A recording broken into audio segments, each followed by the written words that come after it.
It was a typical Friday evening when Emma reminded me about the invitation to her friend Sarah's party. I didn't mind parties much, but they weren't my scene anymore. Still, Emma was excited, her face lighting up when she spoke about catching up with old friends and mingling. Her energy was infectious, so I agreed without hesitation. We arrived at the party a little past 8. The house was buzzing with laughter and music, the crowd a mix of familiar faces and strangers. Emma clung to my arm at first, introducing me to a few of her friends. But soon, she disappeared into the fold, laughing and chatting like she was in her element. I didn't mind. It was her night to let loose. I found myself nursing a drink by the patio, watching the night unfold from a comfortable distance. Emma had always been the social butterfly between us. As she moved seamlessly between groups, I noticed her enthusiasm, the way she tossed her head back when she laughed, the brightness in her eyes. It made me smile, seeing her so happy. About an hour into the evening, I saw her talking to a man I didn't recognize. He was tall, well-dressed, and carried an air of confidence. They exchanged words, her laugh ringing out louder than usual. I felt a brief pang of curiosity but dismissed it quickly. Emma was friendly with everyone. It wasn't until she started glancing around the room, her demeanor slightly different, that I began to wonder if something was amiss. I shook the thought off, focusing instead on small talk with a few other guests. After all, it was just another party, right? The party buzzed around us, but I couldn't shake the strange energy in Lisa's demeanor.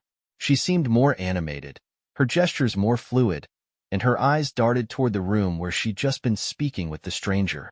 "Everything okay?" I asked as we moved toward the terrace, where a string quartet played softly under a canopy of fairy lights. She smiled at me, but it felt like a mask. Of course. Why wouldn't it be? I forced a smile back and handed her a flute of champagne. "No reason," I replied, but doubt began to take root. The night wore on, and we both drifted into separate conversations. I found myself talking with an older couple about the intricacies of vintage car restoration, while Lisa mingled nearby. She was surrounded by a group, but I noticed her glancing over her shoulder periodically. Her eyes scanned the crowd, lingering for a moment before she returned her attention to the conversation at hand. It wasn't long before I lost sight of her entirely. I checked the main room, the terrace, and even the kitchen, but Lisa was nowhere to be found. Just as I was about to call her phone, she reappeared, her cheeks pink and her hair slightly disheveled. "Where have you been?" I asked, trying to keep my voice casual. She hesitated for a fraction of a second before answering. "Oh, I ran into Kate. You remember her, right? From my yoga class?" I nodded, though I didn't recall Lisa mentioning a Kate before. Something about the way she avoided my gaze gnawed at me, but I brushed it off. It was just a party, after all. We spent the next hour mingling together again, but something had changed. Lisa checked her phone more frequently and excused herself to the bathroom twice in short succession. Each time she returned, she seemed more distant, her responses curt, her laughter forced. Finally, I leaned closer and asked, "Do you want to call it a night?" She looked startled, almost guilty, and shook her head quickly. No, we're having fun, aren't we?" "Sure," I replied, though the sinking feeling in my chest told me otherwise. As the evening progressed, Lisa's mood became harder to pin down.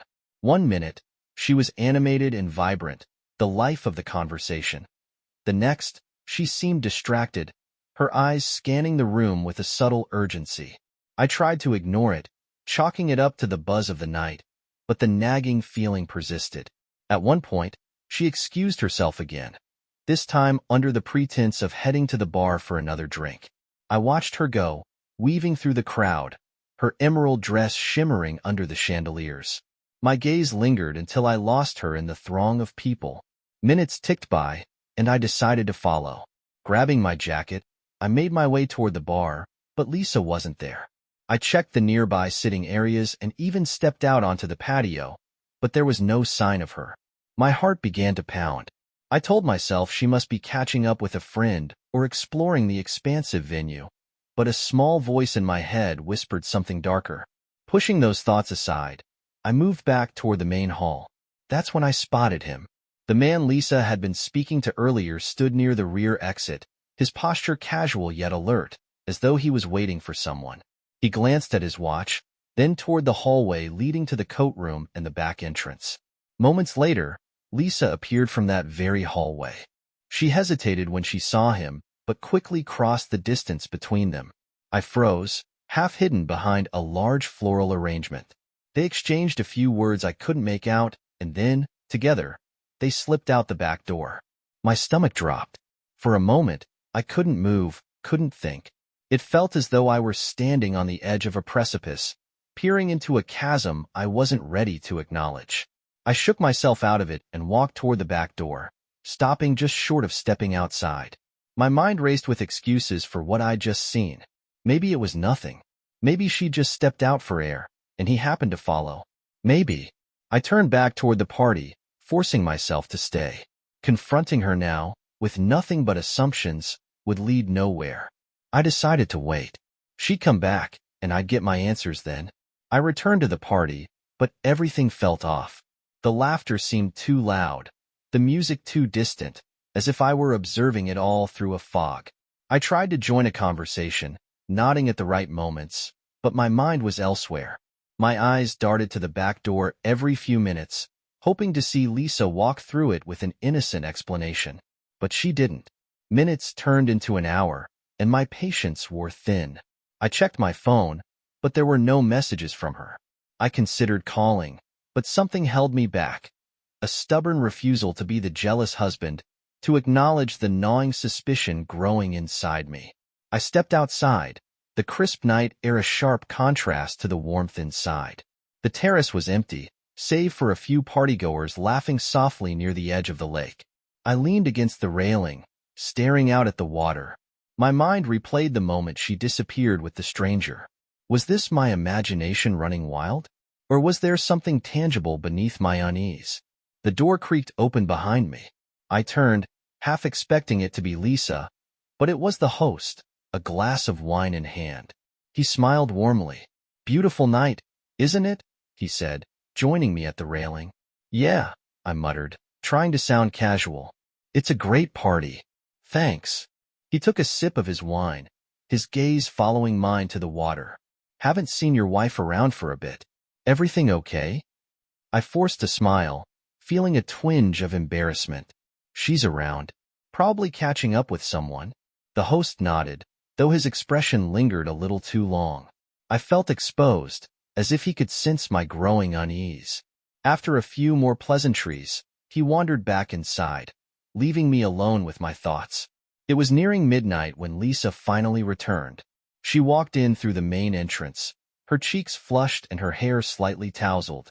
She spotted me on the terrace and approached with a bright, almost forced smile. "Sorry, I got caught up with Kate," she said, a hint of breathlessness in her voice. "She's having a bit of a crisis, so I went to her place for a while." I studied her face, searching for cracks in her story. "You left the party?" "Just for a little bit. I didn't want to bother you. You seem to be having fun." I nodded slowly, the weight of her words sinking in. There was something off, a gap in her explanation I couldn't ignore. But I didn't press. "Not yet. Are you ready to head home?" she asked, her tone light and casual. I hesitated, then nodded. "Yeah, let's go." As we walked to the car, her hand slipped into mine. It felt warm, familiar, and yet, in that moment, I couldn't help but feel the distance between us. The drive home was quiet. Lisa hummed softly to the music on the radio, her hand resting lightly on my arm. To anyone else, it would have looked like the picture of a happy couple after a night out. But I could feel the unspoken tension hanging between us, heavy and suffocating. "So," I began, my tone carefully measured, "how's Kate doing?" She glanced at me, her expression calm, almost too calm. "Oh, she's okay. Just a lot going on with her boyfriend. You know how it is." I nodded, though the answer felt rehearsed. "Did she live nearby?" "Not too far," she replied, her gaze fixed on the road ahead. "About 10 minutes from the party." I gripped the wheel tighter, fighting the urge to push further. Instead, I decided to test the waters. "It's strange. I don't think you've mentioned her before." Lisa laughed, A little too quickly. I guess I haven't. We don't see each other often. She's more of a friend I run into at yoga or when we're both at the coffee shop. Ah, I said, leaving it at that.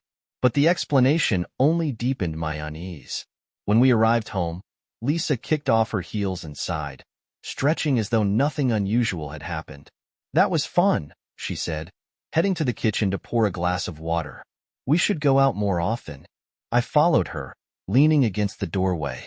Yeah, it was a good night, I replied, though the words felt hollow. She turned to me, her smile warm and disarming. You seem quiet. Did something happen? The question caught me off guard. I searched her face, wondering if she knew, if she could feel the cracks forming in the foundation of my trust. No, I'm just tired, I lied. She crossed the room and kissed me lightly on the cheek.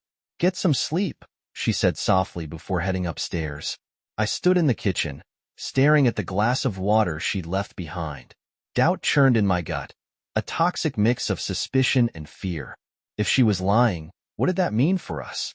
For the life we'd built together? I didn't sleep that night. I couldn't shake the image of her walking out of that party with the stranger, the way she looked when she returned. My mind replayed every detail, every word she said, searching for clues. By morning, I'd resolved to find out the truth, no matter the cost. The morning after the party, Lisa was her usual self, cheerful, attentive, and humming as she brewed coffee in the kitchen. Her casual demeanor should have put me at ease, but it only amplified the dissonance I felt. Was I reading too much into what happened? Or was she deliberately playing it cool? You're up early, she said with a smile as I walked into the kitchen. Couldn't sleep, I replied, pouring myself a cup of coffee. Too much excitement from last night? She teased, her tone light. I forced a smile. Something like that. Lisa leaned against the counter, stirring her coffee absent-mindedly. We should host something like that sometime. It was so nice to see everyone having fun. I nodded, distracted.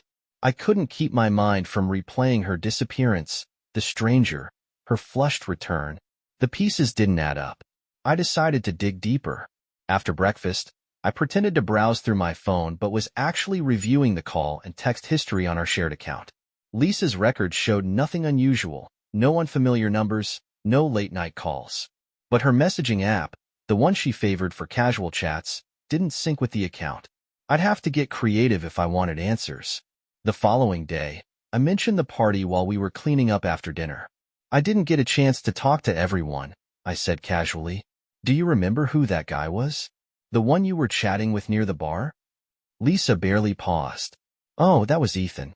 He works with the hosts, I think, helping organize events or something. Seemed like a nice guy, I ventured, watching her closely. She shrugged. I guess. I didn't talk to him much. The lie was subtle, but it was there. I'd seen her talking to him more than once, her body language open, her laughter genuine. If she could lie about something as small as that, what else was she hiding?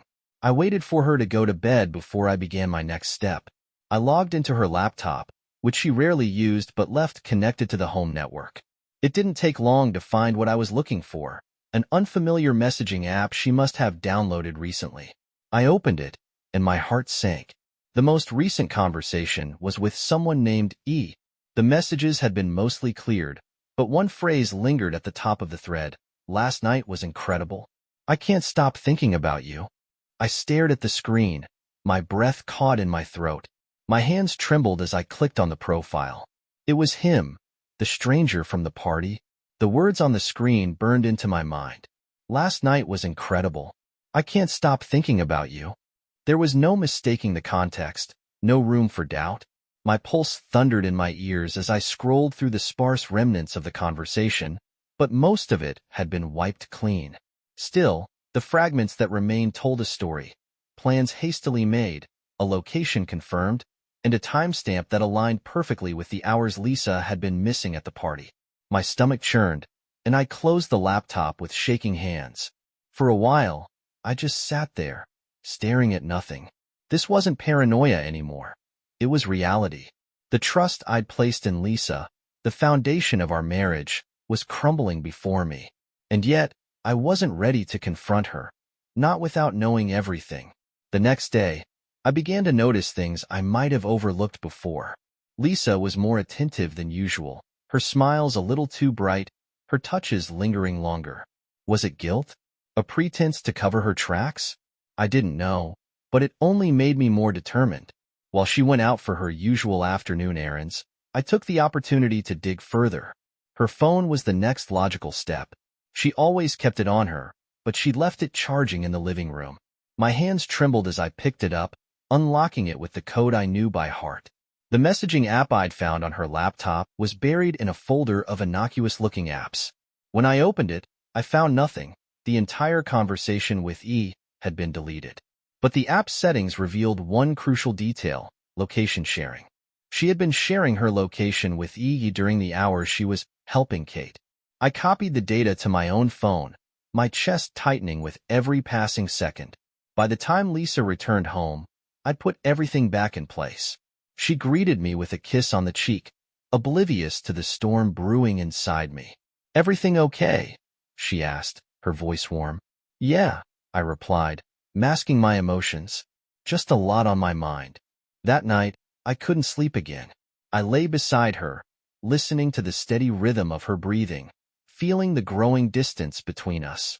The love I'd felt for her, so steady and enduring, was now tangled with anger, confusion, and heartbreak. I needed answers, real, undeniable proof of what she'd done.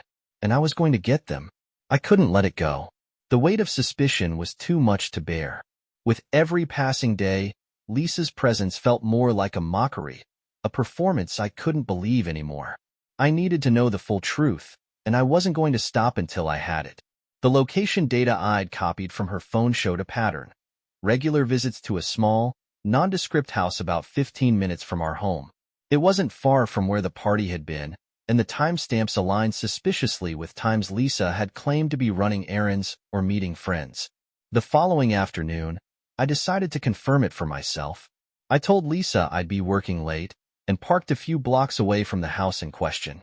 I didn't have to wait long before her car appeared. My heart sank as I watched her pull into the driveway, get out, and walk to the door. She knocked once, and the stranger from the party opened it, greeting her with a grin that sent my blood boiling. She stepped inside, the door closing behind her. I sat there, frozen, the sight confirming everything I'd feared. I couldn't let it end like this. With my phone in hand, I snapped photos: her car in the driveway, the address, and the stranger. Then, I waited. 2 hours passed before she emerged, her hair slightly disheveled, her expression a mix of contentment and nervous energy. She didn't see me as she got into her car and drove away. I followed her, my hands gripping the steering wheel so tightly they ached. Back at home, I arrived minutes after her, pretending nothing was amiss. She greeted me with a warm smile. "How was work?" she asked, her tone light. "Fine," I replied, forcing a smile. "How about you? Busy day?" "Not too bad," she said, her tone casual. "Ran some errands, caught up with Kate for a bit." Her lies were like knives. I didn't call her out, not yet. I needed to process everything, to plan my next steps. That night, after she fell asleep, I uploaded the photos and location logs to a secure folder on my laptop. The truth was no longer a suspicion. It was undeniable. The next morning, I called a close friend who worked as a private investigator. "I need help," I told him, my voice trembling with a mix of anger and resolve. "It's about Lisa." By the end of the week, I had everything: a full record of her movements, detailed reports of her visits to the stranger's house, and even surveillance footage of the two of them together. The evidence was damning, and it left no room for excuses.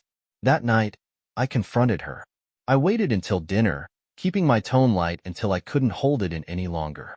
"Lisa," I began, setting my fork down. "I know about him." She froze, her fork halfway to her mouth. "What are you talking about?" I stared her down, my voice steady.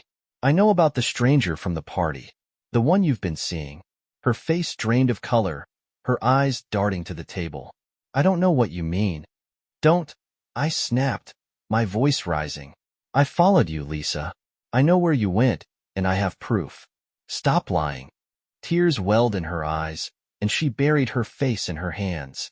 I'm sorry, she whispered, her voice cracking. It was a mistake. It didn't mean anything. I laughed bitterly, shaking my head. A mistake? This has been going on for weeks, maybe longer.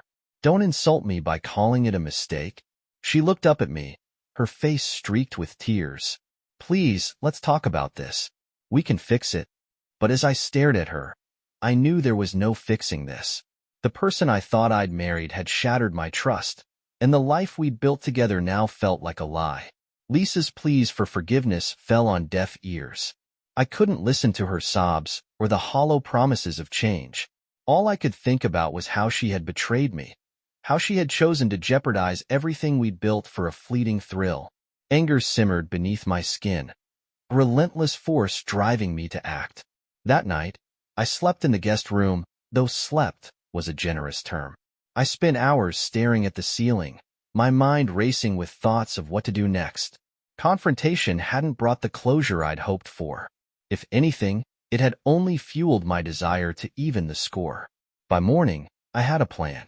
The first step was to ensure that Lisa couldn't easily deny her actions. I compiled the evidence I'd gathered, photos, location logs, and the PI's detailed report.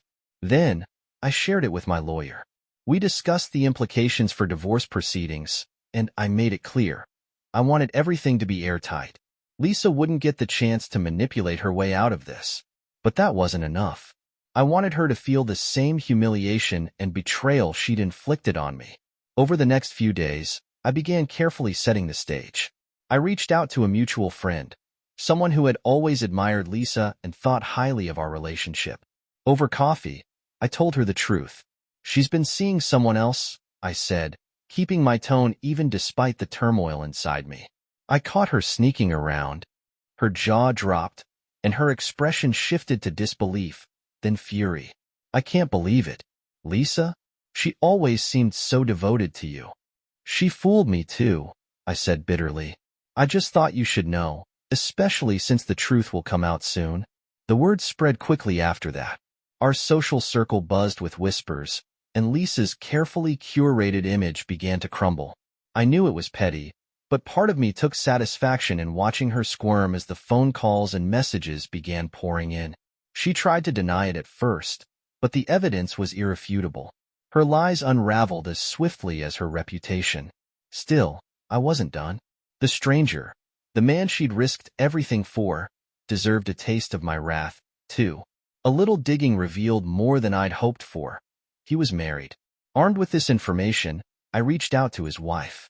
When I called her, my voice was calm but deliberate. I thought you should know, I began. Your husband has been seeing my wife.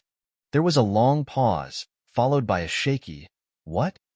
I have proof, I continued, offering to send her everything I'd gathered. She accepted without hesitation, and I forwarded the files. By the time we ended the call, I could hear the anger rising in her voice. That night, as I sat in the quiet of our living room, I felt a grim sense of satisfaction.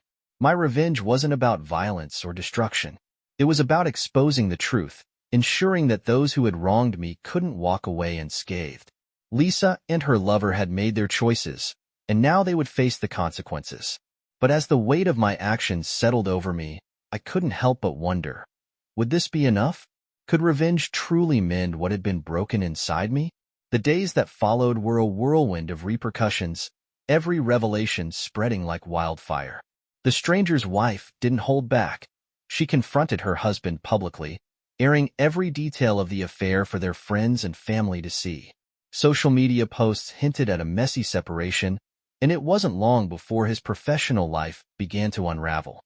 He worked for a firm that prided itself on integrity, and whispers of his infidelity didn't sit well with his colleagues or clients. Lisa, meanwhile, was drowning in the fallout. Friends who had once admired her were now avoiding her calls. Invitations to social gatherings dried up, and the mutual friends who stayed in touch with me made it clear that she was the topic of hushed discussions. At home, the atmosphere was unbearable. Lisa tried to talk to me, to plead her case, but I had nothing left to say. "This isn't something you can fix," I told her one night when she cornered me in the hallway.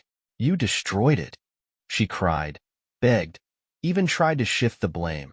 accusing me of being distant and inattentive. But her words were hollow, her excuses meaningless. I didn't argue. I simply walked away, leaving her to grapple with the emptiness she had created. The legal proceedings moved swiftly.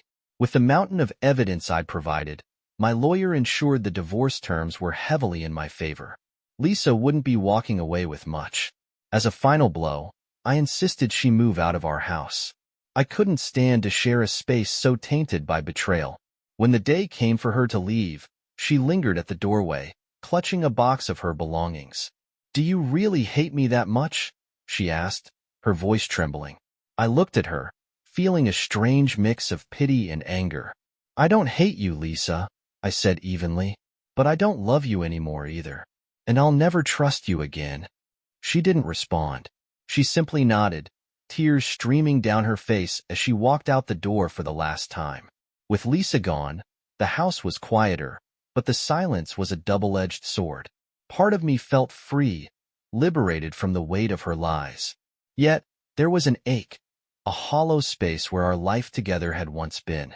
Revenge had given me some measure of satisfaction, but it hadn't filled the void. I threw myself into rebuilding my life. I redecorated the house, swapping out furniture and painting over the walls that reminded me of her. I spent more time with friends who rallied around me with support and encouragement. Slowly, the wounds began to heal. One evening, as I sat on the porch watching the sunset, my phone buzzed with a message. It was from a mutual friend who had cut ties with Lisa after the affair came to light. "She's moved out of town," the message read.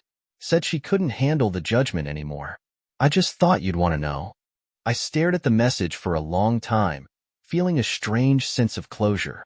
Lisa's absence was no longer just physical. It was a permanent shift in my life, a final chapter closed. The stranger had lost everything, too. His wife had filed for divorce, and his career had taken a nosedive. The last I heard, he'd moved back in with his parents, trying to piece together what was left of his shattered life. The months after Lisa left were a period of transition, both painful and necessary. At first, I felt adrift, as if I'd lost not just my wife, but also the version of myself I'd been with her. My identity, once so deeply entwined with our shared life, felt fractured. But in time, I began to see the cracks not as destruction, but as openings, spaces where something new could take root. I leaned on my friends more than I ever had before. They coaxed me out of the house, inviting me to dinners, hikes, and spontaneous road trips.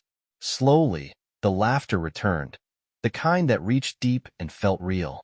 I realized how much I'd isolated myself in my marriage, prioritizing Lisa's needs over my own. Now, I was rediscovering who I was without her. The house, once a constant reminder of betrayal, became a project. I renovated every room, painting walls with vibrant colors and swapping out furniture for pieces that felt like me. By the time I finished, the house no longer felt haunted.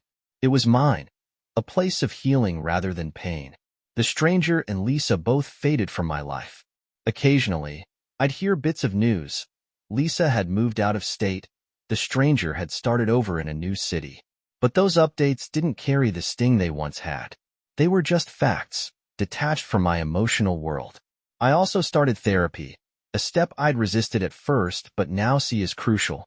Talking through the betrayal helped me process the pain, but it also made me realize the importance of boundaries and self-respect in future relationships.